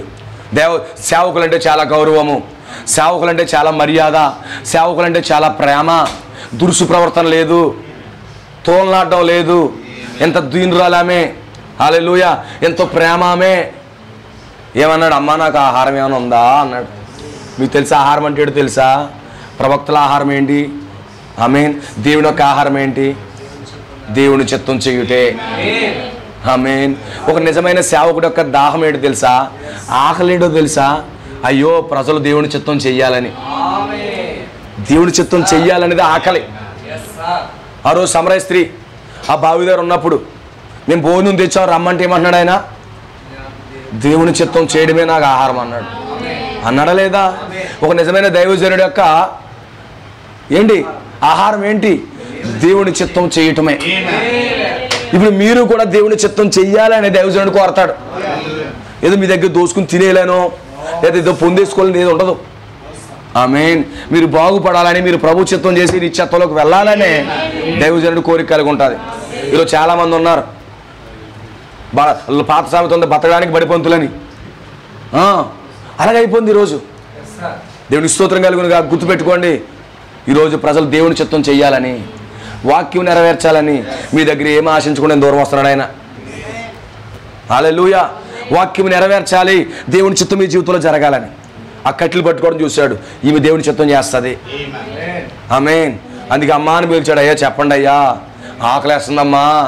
ఏంటమ్మా ఆకలే? నాకు కొంచెం మజ్జిగ తెస్తాను, కొంచెం బోవేడతాను. అది కాదు. చాలామంది ఏమనుకుంటారో తెలుసా? పాస్టర్ గారికి బోవేడేసి నాకు పుణ్యం వచ్చేద్దాం అనుకుంటారు. ఏంటి పుణ్యం వచ్చేద్ది అనుకుంటారు. జత బట్టలు కొనేసి పుణ్యం వచ్చేద్ది అనుకుంటారు. వాళ్ళు వెళ్ళి కొనొద్దని కాదు, మళ్ళీ కానీ మళ్ళీ కొంటాం మానేస్తారు, మళ్ళీ అలాగే బతుకుతాడు. ఆమేన్. ఇదే పుణ్యం వచ్చేద్ది అనుకుంటారు. 4-3 ఏదో సహాయం చేసేసి పుణ్యం వచ్చేద్ది అనుకుంటారు. గుర్తుపెట్టుకోండి, నువ్వెన్ని చేసి ఏమి చేసినా నీ విషయంలో అతను కడుపు నిండిది ఎప్పుడు తెలుసా? నీవు వాక్య ప్రకారంగా నడుస్తూ దేవుని చిత్తాన్ని చేస్తున్నప్పుడే కడుపు నిండుతుందని దైవజనుడికి. అందరూ భక్తి చేస్తే ఆకలే మర్చిపోతాడు దైవజనుడు. తెలుసా మీకు? అందరూ ప్రార్థన చేస్తూ ఉపవాసం ఉంటూ సన్నిధిలో కనిపెడతా ఉంటుంటే అతనుకున్న ఆకలే మర్చిపోతాడు. ఎందుకు తెలుసా? మీరు ప్రార్థన చేశారు, కడుపు నిండి పొంది ఇవ్వాలా. సన్నిధికి వచ్చారు, కడుపు నిండి పోయింది. అదే మీరు దేవుని సన్నిధికి రాకుండా ఏదో కావాల్సిన కొన్ని ఏదో పంపేసి 4 ముద్దలు పెట్టేసి చాలు అంటే కుదురుతుందా? నో. హల్లెలూయా. నువ్వు వాక్య ప్రకారంగా నడుస్తున్నప్పుడు అతను సంతోషంగా ఉంటాడు. ఆమేన్. అమ్మ ఆకలేస్తుందమ్మా. ఈరోజు దైవజనుడు ఆకలేంటి? నిజమైన విశ్వాసులు, నిజమైన దేవుని పిల్లలు దేవుని చిత్తం జరిగించాలి. అందుకే ఆకలితో మాట్లాడతాడు. ఎక్కడ వాక్యంతో భక్తి చేయండి, దేవుడితో నడవని ఎందుకు కేకలు పెడతాడు తెలుసా? ఆమేన్. ఆకలది, దాహం అది. మీరు సాక్ష్యం ఇవ్వాలని దాహం కలిగి ఉంటాడు. దేవుని యొక్క దాహం ఏంటో తెలుసా? నువ్వు సాక్ష్యం ఇవ్వడం. దేవుని యొక్క ఆకలి ఏంటో తెలుసా? నువ్వు దేవుని చిత్తం చేయడం. దేవుని చిత్తం చేయాలి, సాక్ష్యం ఇవ్వాలి. నిజమైన దైవజనుడికి ఉన్న ఆకలి దాహం అదే. ప్రభువైన యేసుక్రీస్తు 2 కలిగి ఉన్నాడు. ఆయన ఆకలి కొని ఉన్నాడు, దాహం కలిగి ఉన్నాడు. ఆమేన్. హల్లెలూయా. ఆయనకి ఆకలి దాహం. దేవునికి స్తోత్రం కలుగును గాక. ఒకరోజు చెట్టు దగ్గరికి వెళ్ళాడు. అది ఫలం ఇచ్చిందా? దాన్ని శపించాడా? ఏంటి భౌతికంగా భోజనం పెట్టలేదనా? కానీ కాదు. ఆమేన్. కానీ కాదు. ఇశ్రాయేల్ ప్రజల దగ్గరికి వచ్చాడు. వాళ్ళు దేవుని చిత్తం చేయలేకపోతున్నారు, వాక్యాన్ని గుర్తించలేకపోతున్నారు. అందుకు వాళ్ళు ఏం చేశాడు? శపించాడు. ఆకలి తీర్చలేకపోయారు. ఆమేన్. ఆయన దాహం ఏంటి? సాక్ష్యం ఇవ్వాలి. సమరయ స్త్రీ ఏం చేసింది? యేసు ప్రభు యొక్క దాహం తీర్చింది. అవునా? ప్రభు యొక్క దాహం తీర్చిందా? ఈరోజు మీ దైవజనుడికి దాహం తీరాలంటే ఏం చేయాలి తెలుసా? మీరు సాక్ష్యం ఇవ్వాలి. నేను స్త్రీని కాదు బ్రదరు, నేను ఏం చేస్తాను బ్రదరు అంటావా? ఆమేన్. హల్లెలూయా. ఈరోజు లోకంలో స్త్రీ యొక్క శక్తి, మాకు హక్కులు ఉన్నాయి, స్త్రీ కమిషన్ అంటున్నారు కదా. లోకంలో వాళ్ళకుంటే ఆత్మీయంగా కూడా మనకు ఉంటాయి కదా. అంటే దాని అర్థం ఏంటి? వాక్యం కొరకు నువ్వు నిలబడలేవా? ఒక దైవజన్ని పిలిపించుకుని సువార్త చేయించలేవా? నువ్వు పరిచయం చేసుకుని దైవజన్ని పిలవలేవా? ఆమేన్. చేయలేవా? పరిశుద్ధ గ్రంథంలో ప్రవక్త చెప్పాడు, కెంటకీలో ఒక స్త్రీ ఉందా? ఏం చేసింది ఆమె? ఇంటింటికి వెళ్ళి పాసి పనులు చేసింది. వాళ్ళ బట్టలు ఏళ్ళ బట్టలు ఉతికిందా? వాళ్ళ బట్టలు ఏళ్ళ బట్టలు ఉతికి ఆరోప పో చేసుకుని మనవాళ్ళకో దాచింది. ఏంటి? మన వాళ్ళకి పట్టీలు కొనాలి, లేదే తాడు చేయించాలి, వడ్డానం చేయించాలి, మన వాళ్ళకి అకౌంట్లో 5 లక్షలు వేయాలనుకుందా ముసలామే? ఏమనుకుంది? ఈ ప్రాంతంలో నేను కూటం పెట్టించాలే. ఆ కూటం కోసం అంట అందరింటికి వెళ్ళి గిన్నెలు తోముతుందంట. ఆ కూటం కోసం అందరి బట్టలు దూతుందంట. ఆ కూటం కోసం ఇల్లు శుభ్రాలు చేస్తుందంట. ఆమేన్. ఆల్మోస్ట్ వాళ్ళు పనులు చేసింది. ఒక పాస్టర్ గారికి ఫోన్ చేసింది, అయ్యా ఈ ప్రాంతంలో సువార్త పెట్టాలమ్మా. అయ్యా అందంట. పెడదామమ్మా అన్నాడట. అవునా, మరి పాంప్లెట్లు వేయాలండి అందంట. వేయండి అన్నాడట. ఆమె కష్టార్జితంతో పాంప్లెట్లు వేసిందంట. ఎవరమ్మా? ముసలమ్మ పొడుసమ్మే. మరి మీరు ఇంకా ముసలోళ్ళు అయ్యారా? ఆమె అప్పుడు ఏం చేసింది ఆ స్త్రీ చెప్పండి నాకు? ఆమె పాంప్లెట్లు అంటిస్తుందంట అన్ని చోట్లకి వెళ్ళి, అక్కడక్కడ సింపేస్తున్నారంటే ఎత్తంటే, అయినా బాధపడలేదంట, అంటించుకుంటూ వెళ్ళిపోయిందంట. ఆమె పెద్ద కూటమి పెడితే ఎవరు వచ్చారు? ఒక ప్రసంగికులు వచ్చి వాక్యం చెప్తున్నాడట. ఆ కూటానికి ఇద్దరు వచ్చారట. ఒకటేమో పెట్టించిన ఆమె, ఒకరేమో డిఎల్ మూడి అట. అవునా? ఆ కూటానికి ఎంతమంది? ఒకవేళ నువ్వు పెద్ద డబ్బులు ఖర్చు పెట్టుకుని కూటమి పెడితే ఇద్దరు వచ్చారనుకుని ఏమంటా తెలుసా? నా డబ్బులన్నీ పోయాయి, నా డబ్బులన్నీ వేస్ట్ అయిపోయాయి, కష్టమైపోయింది, ఇబ్బంది అయిపోయింది, అదే అయిపోయింది, ఇది అయిపోయింది అంట. కానీ ఆమె విశ్వాసంతో అలాగే ఉంది. ఆ డిఎల్ మూడి అనే వ్యక్తి వచ్చాడు. ఆమేన్, హల్లెలూయా. అక్కడ ఒక కూటంలో సమర్పించుకున్నాడు. ఈరోజు వేల వేల వేల మందిని రక్షించాడు ఆత్మని. ఎవరి వల్ల? ఆ స్త్రీ చేసిన దానివల్ల. ఆ స్త్రీ చేసిన త్యాగాన్ని బట్టి ఏమైంది? అనేక వేల మంది ప్రభు సన్నిధికి వచ్చారు. ఆ రోజు ఒకడే రావచ్చు, ఆ వచ్చిన వ్యక్తి ద్వారా అనేక మంది వచ్చారు. మరి మీరు చేయలేరా? అలాగా మీరు చేయలేరా? మీరు కొట్టుకాడికి వెళ్తున్నాడు, పాలు ప్యాకెట్లోకి వర్తమానం చెప్పలేరా? మీరు షాప్కి వెళ్తున్నాడు చెప్పలేరా? ఆమేన్. అన్ని చోట్ల చెప్పొచ్చు మీరు. ఆమేన్. సాక్ష్యం అవ్వచ్చు. దేవుని యొక్క దాహం ఏంటి? సాక్ష్యం అవ్వాలి. సమరయ స్త్రీ ఏం చేసిందండి? యేసుప్రభు యొక్క దాహం తీర్చింది. అవునా? యేసుప్రభుకు దాహం ఏంటి? సాక్ష్యం ఇవ్వడం. ముందేం అడిగింది? నాకు నువ్వు దాహానికి తీర్చని చెప్పింది. ముందేమని క్షమించాడు. ముందేమన్నాడు? దాహానికి అడిగాడా? అంటే దాహం ఎత్తుంది కదా. ఆమె నీళ్ళు ఇస్తానికి సిద్ధపడిందా? ఆమె ఆయన ఏ నీళ్ళు అడిగాడు? ఆమె ఏ నీళ్ళు అడిగాడు? సాక్ష్యం ఇమ్మన్నాడు. ఇమ్మన్నాడా? ఇప్పుడు సమరయపట్నం అంతా ఇచ్చిందా? కడుపు నిండా నీళ్ళు తాగి వెళ్ళాడు ఆయన. అవునా? కడుపు నిండా నీళ్ళు తాగాడా? ఆమె ఇచ్చిన సాక్ష్యాన్ని బట్టి అంటే ఆ ఊరందరూ అన్నారంట, పాస్టర్ గారు ఉండిపోండి, 3 రోజులు ఉండండి, 4 రోజులు ఉండండి అన్నారంట. అలా చేయగలమా మనం? ఇప్పుడు ఇంకా ఎక్కువ చేయగలం మనం, అంతకంటే ఎక్కువ చేయగలం మనం, చేయొచ్చు మనం. మనకు సిగ్గు బిడియమో ఇంకా రకరకాల పరిస్థితులు మనకు వచ్చేస్తాయి. కానీ చెయ్యి, దేవుడు ఆశీర్వదిస్తాడు. దేవుడికి మహిమ కలుగును గాక. హల్లెలూయా. ఈ స్త్రీ ఏం చేసింది? ఆయన చేర్చుకుంది. ఆమె ఏలి అడిగాడు, దాహం ఎత్తున్నామ్మా, ఆకలి ఎత్తున్నాడంట. ఆమె ఒకటే రొట్టె ఉంది కదా, నా బిడ్డని ఏమైనా తినేస్తే ఇంక తర్వాత చచ్చిపోదాం అనుకుందంట. ఇంక రేపు ఎందుకు ఎలా చచ్చిపోతావు, ఎలా వదిలేద్దాం అనుకుందంట. ఎంత గొప్ప ఆలోచన చూడండి. ఎవరైనా చచ్చిపోతాక ఇష్టపడతారా? కానీ గమనించండి, ఆమె తిరిగి ఆ యొక్క ముందుగా నిర్ణయించబడిన దేవుని కుమార్తె కనుక, భూమికి పునాదులు వేయబడక మునిపే దేవుని కొరకు నిర్ణయించబడినటువంటి దేవుని కుమార్తె కనుక ఆమె ఏం చేసింది తెలుసా? ఏలియా దాహాన్ని, ఏలియా ఆకలి తీర్చడానికి ముందుకు వెళ్ళింది. ఆమేన్, హల్లెలూయా. ఇప్పుడు ఏం చేసింది? ఏ సిలువ అయితే అట్టుకెళ్ళిందో అదే కట్టెల మీద ఏం చేస్తుందంట? రొట్టెని చేస్తుందంట. ఆమేన్. అప్పం చేసి ఎవరికి ఇస్తుంది? ఇప్పుడు ఏలియాకి ఇస్తుందంట. ఏలియా ఏమైంది? కొడుకు బాగా నిండిందంట, ఆకలి తీరిందంట. ఆమె ఇప్పుడు దేవుని చిత్తం చేయడం చేసేసిందంట ఆమె.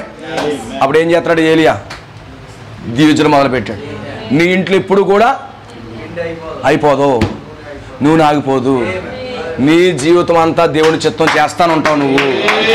నువ్వు ఎల్లప్పుడూ సాక్ష్యం ఇస్తానుంటావు, నువ్వు నిత్యత్వ వరకు ఉంటావు. నువ్వు చెప్పాడంటారా? హల్లెలూయా. నువ్వు సంతోషం ఉంటావు, నువ్వు ఆనందంగా ఉంటావు, నువ్వు ఉల్లాసంగా ఉంటావు, నువ్వు ఎంత మాత్రం కూడా ఇబ్బంది పడవు. నువ్వు మరొక భాషలో చెప్పాలంటే నువ్వు నిత్యత్వంలోకి వెళ్ళిపోతావు. నువ్వు ఆకలి లేని, నిద్ర లేని, ఏమీ కష్టము లేని దేశాన్ని నువ్వు వెళ్ళిపోతావు.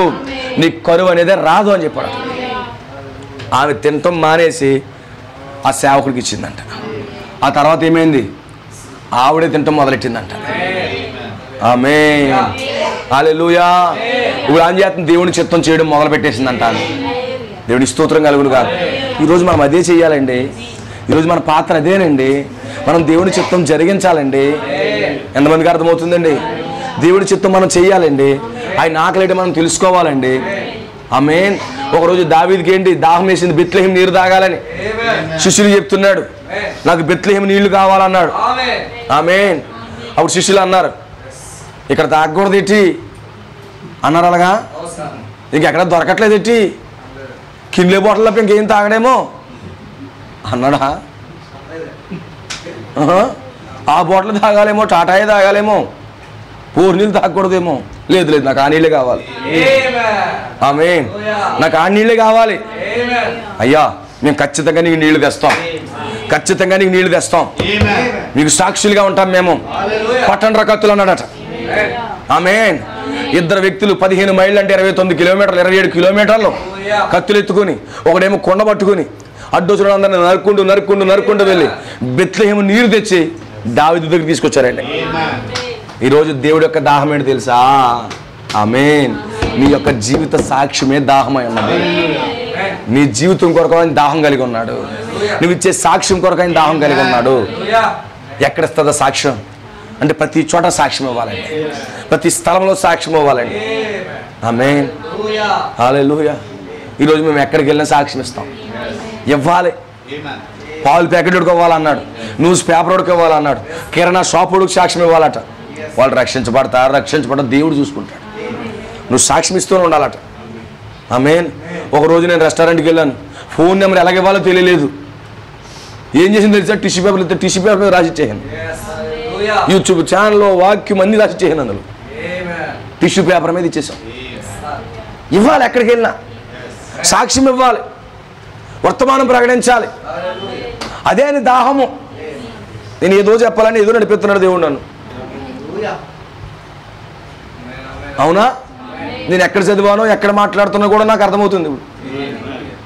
ఈరోజు ఆకలి ఏంటి, దప్పికి ఏంటి? దేవుడికి ఆకలి తీర్చే ప్రజలు ఉన్నారా? 4 గుప్పుళ్ళు భీమేత్వం కాదు. ఏం చేయాలి? నువ్వు ఆయన చిత్తాన్ని చేయాలి. నువ్వేం చేయాలి? సాక్ష్యం ఇవ్వాలి. ఈ రెండింటిని ఆశిస్తున్నాడు ఆయన. ఈ రెండింటిని ఆశిస్తున్నాడు. నువ్వు ఎక్కడికి వెళ్ళినా సాక్ష్యమే. ప్రభు కొరకు మాట్లాడు, ఈ గడియ వర్తమానం కొరకు మాట్లాడు. మాట్లాడతా ఏమనుకుంటారు అనుకోని ఇప్పుడు ఏమైంది? నువ్వు మాట్లాడిపోని ఎదుట అనుకుంటారు నీ కోసం. నువ్వు మాట్లాడమే బెటరు. నువ్వు మాట్లాడకపోతే నేనేమో బాగా చూస్తారా? ఏమీ చూడరు. నేనేమో గొప్పదానం అంటారా? అనరు. అందుకే నువ్వు మాట్లాడే. వర్తమానం ఉంది, సత్యం ఉంది, రండి. దైవజనుడు ఉన్నాడు, దేవుని చేత పంపబడిన వాడు ఉన్నాడు, రండి అని సాక్ష్యం ఇవ్వండి. దేవుడు కార్యం చేయబోతున్నాడు, అడగండి. ఆమేన్. హల్లెలూయా. ప్రవక్త అంటున్నాడు అంటే తన జీవితంలోనే 1 కోటి మందికి సువార్త చేయవలసి ఉండగా నేను 50 లక్షల మందికే సువార్త ప్రకటించాను. దాని నిమిత్తం నేను పశ్చాత్తాపడుతున్నాను, ప్రభువా నన్ను క్షమించి అంటున్నాడు. 50 లక్షల మందికి వర్తమానం చెప్పి నన్ను క్షమించి ప్రభు అని అడుగుతున్నాడు. ఇద్దరికి చెప్పం పెద్ద పోజు కొడతాం మనం. అవునా? ఇద్దరికి చెప్పం కానీ మన పోజు ఆవిడ అట్టుకోలేడు. 10 మందిని ప్రభు సన్నిధి నడిపించలేం కానీ మనం ఎంత ఉంటుందంటే పొగరు. కానీ 50 లక్షల మందికి క్రీస్తు కోసం పరిచయం చేసి, అయ్యో ప్రభు నా జీవిత కాలంలో 1 కోటి మందికి చేయాలి, నేను నన్ను క్షమించు ప్రభువా, ఇంకా 50 లక్షల మంది ఉండిపోయారు నాయన, నన్ను మన్నించు ప్రభు అంటాడు. నీకు అర్థమవుతుందా? ఆయన ఆకలి ఏంటి, ఆయన దెబ్బకేంటి? ఆమేన్. తీర్చే స్త్రీ అక్కడ ఉంది. దేవుడి స్తోత్రం కలుగును గాక. దేవుని చిత్తం జరిగించింది. ఆమేన్. ఒకరోజు ఏమైంది? తన కుమారుడికి మరణం సంభవించింది. మరణం వచ్చేసింది. దేవుని చిత్తం చేస్తున్నామే కానీ మరణం వచ్చింది. మరలా ఏలియా కౌరు పెట్టారు. ఏలియా మరలా వచ్చేసాడు ఇంట్లోకి. ఆయన దగ్గర మరలా వచ్చేసాడు. ఏడి నీ కుమారుడు? మరణం ఉన్నాడు, నీ కుమారుడు ఏడి? అక్కడ ఫలానా చోట పడుకున్నాడండి. ఆమేన్. ఇప్పుడు ఏలియా అతని మీద బోర్లా పడుకున్నాడు. ఆమేన్. వాక్యం పరిపూర్ణంగా అతని మీదకి వెళ్ళిపోయింది. వర్తమానం అతని మీదకి వెళ్ళిపోయిన తర్వాత అతను ఏమవుతున్నాడు? చనిపోయిన వ్యక్తి తిరిగి పైకి లేకపోతున్నాడు. ఇప్పుడు ఏం చేయాలామే? నా కుమారుని బ్రతికించింది ఏలియా వర్తమానము. చెప్పాలొద్దా? కొన్నిసార్లు నీ జీవితంలో సాక్ష్యం ఇవ్వడానికే కొన్ని పరిస్థితులు పెడతాడు. ఎందుకు వచ్చేసారు అనుకుంటాం మనం, కానీ సాక్ష్యం ఇవ్వడానికి పెడతాడు. కొన్ని ఇబ్బందులు కలుగుతాయి, సాక్ష్యం ఇవ్వడానికి పెడతాడు. ఇప్పుడు ఏమైంది? నా జీవితంలో ముందు దేవుని చిత్తం చేసింది, ఆహారం పెట్టింది. ఇప్పుడు సాక్ష్యం ఇవ్వాలి. సాక్ష్యం ఇవ్వాలంటే తన కుమారుడు బలహీనుడయ్యాడు. ఇప్పుడు బలహీనుడైన వ్యక్తి బ్రతికాడు. ఇప్పుడు ఏం చెప్తుంది ఆమె? ఏలియా వర్తమానము నా కుటుంబంలో జీవాన్ని ఇచ్చింది. ఏలియా వర్తమానము పునరుద్ధానం కలిగిన వర్తమానము. ఏలియా వర్తమానం పైకి లేపే వర్తమానము. అని చెప్పగలుగుతుందా? ఈరోజు ఏలియా వర్తమానం మరణములో ఉన్న మనము, పాపములో ఉన్న మనము, ప్రతి అవిశ్వాసంలో ఉన్న మనము ఆమేన్ ఏలియా వర్తమానాన్ని బట్టి ఏమయ్యా మనం పైకి లేచిపోయాము. చెప్పగలవా? ఈ వర్తమానం వచ్చిన తర్వాత నా ఆలోచనలు మారాయి, ఈ వర్తమానం వచ్చిన తర్వాత నా మాట మారింది, ఈ వర్తమానం వచ్చిన తర్వాత నా తలంపులు మారాయి, ఈ వర్తమానం వచ్చిన తర్వాత నా నడక మారింది, ఈ వర్తమానం వచ్చిన తర్వాత నా వస్త్రధారణ మారింది, ఈ వర్తమానమే నా జీవితాన్ని మార్చింది. అవి చెప్పు సరిపోద్ది, ఇంకేమద్దు. ఏంటి ఎలాగైపోయావు చెప్తాను, కూర్చో ఎలాగెందుకు అయిపోయాను ఆమేన్, కూర్చో చెప్తాను ఎలాగైపోయాను ఆమేన్. ఈ వర్తమానం నా పాపను జుడిపించింది, ఈ వర్తమానం నన్ను విభిచారాన్ని జుడిపించింది, ఈ వర్తమానం నన్ను త్రాగుని జుడిపించింది, ఈ వర్తమానం నా వస్త్రధారణ మార్చింది. అవునా? నాకు కావాలి అలాంటి వర్తమానం. ఈ చెడు బ్రతుకులను జీవించలేకపోతున్నాను. ఎక్కడ దొరుకుతుంది అమ్మాయి వర్తమానము? రా నీకు చూపిస్తాను. అదే సరిపోద్దండి, ఇంకేం అక్కర్లేదు. నువ్వు ఎంతంత పొడుగు కొటేషన్లు కూడా తీయక్కర్లేదు. దేవుడికి స్తోత్రం కలుగును గాక. హల్లెలూయా. అందుకే నా ప్రియ సోదరి సోదరులారా జాగ్రత్త గ్రహించండి. ఈరోజు మనం ఏం చేయాలి? మన సాక్ష్యం. నేను పునరుద్ధరించబడ్డాను, మీరు పునరుద్ధరించబడ్డారా? పాపంలోంచి బయటకు వచ్చారా? లోకంలోంచి వేరయ్యారా? అవిశ్వాసంలో వేరయ్యారా? మీకు దేవుడు గొప్ప పునరుద్ధానం ఇచ్చాడు. పాపంలోంచి, అబద్ధాల్లోంచి, మోసాల్లో నుంచి, దగాల్లో నుంచి, ఈ యొక్క చెడు ప్రవర్తనలోంచి దేవుడు మిమ్మల్ని విడిపించాడా? మరి మీకు పునరుద్ధానం వచ్చిందా? ఆమె ఇప్పుడు మీరు ఏం చేయాలి? పునరుద్ధానానికి సాక్షులుగా ఉండాలి. ఎవరి పునరుద్ధానము? యేసుక్రీస్తు పునరుద్ధానం కోసం కాదు. ఇప్పుడు ఆమేన్. యేసుక్రీస్తు నీలోకి వచ్చి నిన్ను ఎలా లేపాడో ఆ పునరుద్ధానానికి సాక్షులుగా ఉండాలి. ఆ పునరుద్ధానం నన్ను లేపాడు, ఇప్పుడు నీ పునరుద్ధానానికే నువ్వు సాక్షిగా ఉండు. ఆమేన్. నువ్వు నిజంగా పునరుద్ధరించబడితే నీ పునరుద్ధానానికి నువ్వు సాక్షిగా ఉండు. ఈరోజు సంఘ శాఖలు చచ్చాయి, క్రైస్తవులు చచ్చారు, లేకలేదు ఇంకా. ఈరోజు నువ్వు లేచావంటే నువ్వు పునరుద్ధానం చెందినట్టే. సున్నం కొట్టిన సమాధులు కాదు ఈరోజు క్రైస్తవులు. పాపం చొంది వ్యభిచారంతో వెచ్చలమైన జీవితాలు జీవించట్లేదు వాళ్ళు, లోకంలో బ్రతకట్లేదు వాళ్ళు, త్రాగుతూ వాళ్ళు ఇంకా చచ్చే ఉన్నారు. కానీ ఒకప్పుడు నువ్వు చచ్చిన దానిపై ఉన్నా ఈ వర్తమానం వచ్చి నేను పైకి లేపింది, ఇప్పుడు నీకు పునరుద్ధానం జరిగింది. ఈ పునరుద్ధానం కొరకు నువ్వు సాక్షిమి. సరిపోద్ది అంతే. ఈ పునరుద్ధానం కొరకు మాత్రము నువ్వు సాక్షిమి. అయ్యో దేవుడు నన్ను లేపాడు, అయ్యా దేవుడు నన్ను పైకి లేపాడు అనే మంచి అద్భుతమైన సాక్ష్యం. అది సరిపోతుంది, ఆయనకి దాహం తీరిపోతుంది. సమరస్తి అంత పాపం చేసిందండి. 5 భర్తలు 6వ ఓడితో ఉంది. అయినా ఒక రోజు వెళ్ళాడా? అమ్మ నాకు దాహానికి నీళ్ళుమ్మని అడిగాడా? దేవుడికి స్తోత్రం కలుగును గాక. హల్లెలూయా. అప్పుడు ఏమంటుంది? యూదులు సమరయులతో సాంగత్యం చేయరు కదా అంటాను. ఆమేన్. నిన్ను దాహానికి నీళ్ళు ఎవడు అడిగాడో తెలిస్తే నువ్వైనా అడుగుతావు అంది. ఆమేన్. ఎవరవేంటి బాబా నువ్వు? హల్లెలూయా, హల్లెలూయా. దేవుడికి స్తోత్రం కలుగును గాక. ఆమేన్. అప్పుడేమన్నా నేను జీవజలం ఇస్తాను నీకు అన్నాడు. The life of water, life of water నీకు ఇస్తానన్నాడు. చెప్పాడు అలాగా. దేవుడికి స్తోత్రం కలుగును గాక. హల్లెలూయా. అప్పుడు ఆమె ఆ స్త్రీ, అయ్యా ఈ బావి లోతైనది, చేదు కొనుక్కడం నీకు ఏమీ లేదే, ఆ జీవజలం నీకు ఎలా దొరుకును? ఆమేన్. అందుకే యేసు అంటున్నాడు, ఈ నీళ్లు త్రాగు ప్రతి వాడు మరలా తప్పుకుంటాడు, నేను నుంచి నీళ్లు తాగితే ఇంకా తప్పుకుండదు, ఇంకా లోకం మీద దాహం ఉండదు. ఈరోజు యేసుప్రభు దాహమే మన సాక్ష్యము. ఈరోజు మన దాహం ఏంటి? ఎల్లప్పుడు పాపం చేయాలి, ఎల్లప్పుడు తప్పు చేయాలి, వాడిని మోసం చేయాలి, వీడిని మోసం చేయాలి, అలా చేయాలి, ఇలా ఉండాలి, అలా ఉండాలని మన కోరిక. అది లేదు, ఇది లేదు, ఎన్ని ఉన్నా కానీ లేనట్టుగానే అనిపిస్తుంది. ఫ్రిడ్జ్ ఉందా? అయ్యి బాబోయ్ సోఫా సెట్ లేదే, సోఫా సెట్ ఉందా? అయ్యి బాబోయ్ డబల్ కోట్ లేదే, అయ్యి బాబు అది లేదే, ఇది లేదే. మన దాహం అది. అవునా? అదే దాహం. ఈరోజు డినామినేషన్లో దాహం తీరుతారు మీకు. అమ్మా నీకు ఫ్రిడ్జ్ కలుగునుగా అంటాడు, ఫ్రిడ్జ్ వచ్చేస్తుంది నిజంగానే. అమ్మా నీకు బీరువా కావాలా, డబల్ డోర్ కావాలి అయ్యారు, నీకు డబల్ డోర్ వచ్చేసింది కాక అంటాడు. వచ్చేది నీకు. ఆమె నీ దాహం అది కాబట్టి. అప్పుడు ఏమన్నా తెలుసా? ఆమె నేను మరొక నీళ్ళు ఇస్తాను నీకు, నీకు మరొక నీళ్ళు ఇస్తాను నీకు, ఆ నీళ్లు తాగితే ఇంకా నీకు లోకం మీద ఆశయం ఉండదు. ఈరోజు సహోదరి సహోదరుడా, ఈ యొక్క వాక్యం అనే లైఫ్ ఆఫ్ వాటర్, జీవజలంగా నువ్వు తీసుకుంటే, ఇది అక్కడ హైదరాబాద్లో అమ్మే జీవజలం కాదు. ఆమేన్. లేకపోతే బైబిల్ మిషన్లో అమ్మే జీవజలం కాదు. జీవజలం అనగా ఏంటది? That is the word. జీవజలం ఎవరో కదా, ఆయనే ఉన్నాడు. ఆ జీవజలం నీకు ఇస్తే ఇంకెప్పటికీ నీకు లోకం మీద ఆశ రాదు. ఈ వర్తమానంగా నీ జీవితంలోకి వెళ్ళిందా, నీ హృదయం తృప్తి అయిపోద్దండి. నాకు అది లేదు, ఇది లేదు, అయ్యి బాబు అలాగైపోతుంది, ఇలాగైపోతుంది, అందరికి ఉంది, నాకు లేదు, అందరి పరిస్థితి బాగానే ఉంది, నా ఇలాంటిది ఏమి ఉండదు. ఉంటుందంటారా? No sir. ఎందుకంటే ఇది జీవజాలమై ఉన్నది. దేవుడికి స్తోత్రం కలుగును గాక. హల్లెలూయా. దేవుడికి మహిమ కలుగును గాక. అప్పుడేమంటున్నాడు? నేను వానికి ఇచ్చి నీళ్లు నిత్య జీవమునకై వానిలో ఊరిన నీటి బొగ్గగా ఉందని చెప్పాను. ఆ స్త్రీ ఆయనను చూసి, అయ్యా, నేను దప్పికొనకుండునట్లు చేదుకొనుటకు ఎంత దూరం రాకుండానట్లు ఆ నీళ్లు నాకు దయచేయమని అడుగగా, యేసు నీవు వెళ్ళి నీ పెనిమిటిని పిలుచుకొని. ఆమె ఏమడుగుతుంది తెలుసా? ఇంకా నీళ్ళ మీద ధ్యాస ఉంది. ఏ నీళ్ళు అర్థం అవ్వట్లేదు. ఈరోజు చాలా మంది చర్చకొస్తారు, భౌతికమైన వాటి కోసం అడుగుతూ ఉంటారు. ఆయన ఆత్మీయంగా చెప్తాడు, ఆత్మీయంగా దీవెన కోసం చెప్తాడు. ఇప్పుడు ఏమంటాను, అయ్యి బాబు దూరం రావక్కర్లొద్దండి బాబు, ఇంటికాడ ఉంటాను బాబు, ఇంటికి వచ్చి ప్రసంగం చేసి వెళ్ళిపోండి. ఈరోజు చాలామంది అలా అలవాటు పడిపోరు కదా. అయ్యో అంత దూరమా, రాత్రులు ప్రయాణం చేయాలా, ఇక్కడ ఉంటాం, మీరు వచ్చేయండి అయ్యారు అలాగంటుంది ఈమె. వస్తాను కానీ మీ భర్తను తీసుకురామ్మా అన్నాడు అటు. ఆమె అప్పుడు వచ్చిందంట రంగు ఏంటి, భర్త అనేటప్పటికి కంగారు వచ్చిందంట. హల్లెలూయా. భర్త అని పేరుతోటి కంగారు వచ్చిందంట. నాకు భర్తలు లేరండి అందంట. బాగానే చెప్పమ్మా, బాగానే చెప్పు, నిజమే చెప్పు. 5 ఉన్నారు కానీ 6 కూడా నీ వాడు కాదంతే.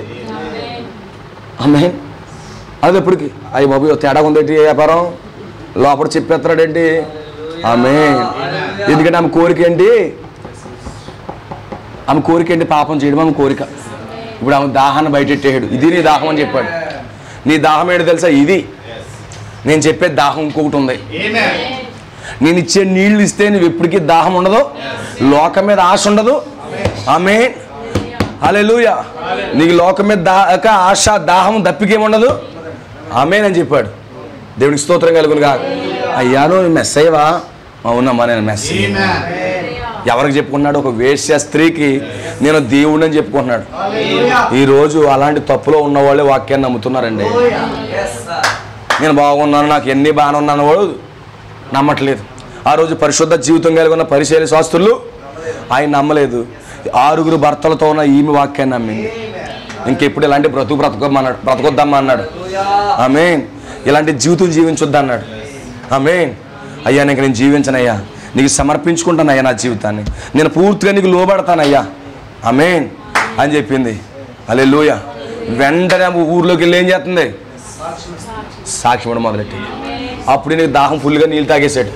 నీళ్ళు తాగేసిన తర్వాత ఏమన్నాడు? శిష్యులు వచ్చి కొంచెం భోజనం చేస్తారా అని అడిగాడు. ఫుల్గా నీళ్ళు తాగేసినడికి ఏమంటాడు? ఆకలిగా లేదు, తర్వాత చూస్తాను అంటాడు. ఇప్పుడు పూర్తిగా ఆమె సాక్ష్యం ఇవ్వడం మొదలెట్టిన తర్వాత ఆయన కడుపు నిండిపోయింది. అయినా ఏంటో తెలిసిన ఆకలి దేవుడి చిత్తం చేయడమే. ఆమేన్. ఈరోజు ఖచ్చితంగా గమనించండి, ఈ ప్రభురాత్రి భోజనం, ఈ పానీయమేడు తెలుసా? దేవుడి చిత్తం చేయుట, సాక్ష్యం ఇవ్వటం. ఎవరు దీనికి అర్హులు? ఇప్పుడు దేవుని చిత్తం చేసేవాడు, తర్వాత సాక్ష్యం ఇచ్చేవాడు. అర్థమవుతుంది? ఆహారం అంటే ఈరోజు నువ్వు ఆహారం తీసేసుకుంటున్నావు. నువ్వు దేవుని చిత్తం చేయకుండా రొట్టె తీసుకోవచ్చా? నువ్వు సాక్ష్యం ఇవ్వకుండా ఆయన ద్రాక్షాసం తీసుకోవచ్చా? తీసుకో. సో ఆ కారణాన్ని బట్టి ఇక్కడ మాట్లాడుతూ ఉన్నాడు. గుర్తుపెట్టుకున్న ప్రియ సోదరి సోదరులు, ఆయన దప్పిక ఆకలి తీర్చండి, ఆయన ఆకలి తీర్చండి, ఆయన దప్పిక తీర్చండి, ఆయన దాహాన్ని తీర్చండి. ఆమేన్. దేవుడి స్తోత్రం కలుగును గాక. అప్పుడు నువ్వు నిత్య జీవాన్ని పొందుకుంటావు. ఇక్కడ రొట్టె, ఇక్కడ ద్రాక్షరసము నువ్వు తీసేసుకుని నిత్య జీవం అంటే ఆమేన్, అది కేవలం సాదృశ్యం మాత్రమే. ఇక్కడ గుర్తుపెట్టుకో, నువ్వు ఎప్పుడైతే దేవుని వాక్యాన్ని నెరవేరుస్తున్నావో, ఎప్పుడైతే నువ్వు ఆయన కొరకు సాక్ష్యం ఇస్తున్నావో, అప్పుడే నువ్వు కమ్యూనియన్ తీసుకున్నట్టే. ఆమేన్. హల్లెలూయా. అప్పుడు నీకు ఏం చేస్తున్నాడు తెలుసు? అప్పుడు ఆయన ఇస్తున్నాడు, ఆహారం ఇస్తున్నాడు. ఆయన ఆహారం ఏంటి? దేవుని చిత్తం చేయట. ఇప్పుడు రొట్టె అంటే ఆయన ఆహారం నీకు ఇచ్చేస్తున్నాడు. ఈ యొక్క రొట్టెని తీసుకుని నేను ఏం చేయాలి తెలుసు? ఇప్పుడు రాత్రి ఆయన చిత్తం చేయడం ప్రారంభించు. ఆయన ద్రాక్షరసం తీసుకుని నువ్వు సాక్ష్యం ఇవ్వడం మొదలుపెట్టు. ఈ రాత్రి సమర్పించుకొని, ప్రభువా ఈ రొట్టెని తీసుకున్నాను నేను, ఈ ద్రాక్షరసం తీసుకున్నాను నేను, ప్రభువా నీ కొరకు సాక్ష్యం ఇస్తాను, నీ చిత్తం జరిగిస్తాను. అర్థమవుతుందండి? నువ్వు రొట్టెని తీసుకున్నాను, దాని అర్థం ఏంటి? ఇది ఎవరు ఆహారం, ఎవరి శరీరం? ఇది ఆయన శరీరం. ఆయన ఆకలి ఏంటి? చిత్తం చేయడం. ఆయన దాహం ఏంటి? సాక్ష్యం ఇవ్వడం. ఇప్పుడు రెండూ తీసుకున్న నీవు ఏం చేయాలి? ఆయన వాక్యాన్ని, చిత్తాన్ని జరిగించాలి. నువ్వు ఆయన కొరకు సాక్ష్యం ఇవ్వాలి. ఆమేన్. దేవుడి మిమ్మల్ని దీవించునుగాక. ఆ విధంగా మీరు సమర్పించుకోండి. ఈరోజు తీసుకున్న మీరు నూతనంగా సమర్పించుకొని, ఇంతవరకు మేము చేయలేకపోయాం ప్రభువా, ఈ దినం నుండి ఆ పని మేము చేస్తాం, సాక్ష్యమిస్తాము, నీ వాక్యాన్ని నెరవేరుస్తాము, నీ కృప మాకు దయచేయమని ప్రభువును వేడుకుని ముందుకు సాగండి. ప్రభు మిమ్మల్ని అత్యధికంగా ఆశీర్వదించునుగాక. God bless you. అందరూ సమర్పించుకోనండి, అందరూ సమర్పించుకోనండి. థ్యాంక్ యూ లార్డ్, నీకు స్తోత్రాలు ప్రభువా. అందరూ ప్రతిష్ఠించుకోండి. ప్రభువా నీకు స్తోత్రాలు నాయన, సహాయం చేయండి ప్రభువాని. ప్రతి ఒక్కరూ సమర్పించుకోనండి. ఓ ప్రభు, నీ చిత్తమును, నీ దాహాన్ని తీరుస్తాను నాయన. ఆ సారేపతి విధవరాలు వలె, ఓ సారేపతి విధవరాలు వలె, ఓ ప్రభు సమరయ స్త్రీ వలె, ఓ ప్రభు నీ చిత్తము, నీ ఆ యొక్క సాక్ష్యమును మేము ఇస్తాం తండ్రి. అట్టి కృప మాకు దయచే తండ్రి, నీ కనుకృప మాకు దయచే ప్రభు. నీ కృప చూపించు నాయన, సహాయం చేయ తండ్రి అని ప్రతి ఒక్కరు ప్రభుకు సమర్పించుకోనండి. ప్రతి ఒక్కరు ప్రభుకు అర్పించుకోండి. దేవాది దేవుడా నీకే స్తోత్రములు తండ్రి. నీ వాక్యాన్ని నెరవేరుస్తానయ్యా, వర్తమానం నెరవేరుస్తాను బాబు. ఓ నీ కొరకు సాక్ష్యం ఇస్తాను ఆయన, నీ కొరకు సాక్ష్యం ఇస్తాను ప్రభు.